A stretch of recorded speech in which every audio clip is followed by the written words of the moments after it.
Now, this story leads former Reserve Bank Governor and Minister of Finance Tito Mboweni has passed away.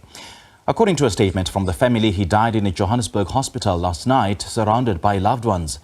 The family has requested privacy during this difficult time as they cope with the profound loss. Further details will be shared in the coming days. Mboweni served as Labour Minister in the Nelson Mandela cabinet from 1994 to 1999.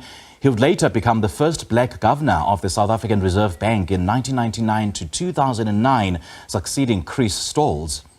During his tenure as Reserve Bank Governor, he was appointed Honorary Professor of Economics at the University of South Africa from the year 2000 to 2003. He will be fondly remembered for his cooking skills, notably on X, with tinned fish and chicken being his favorites, which he shared with his followers on the microblogging site.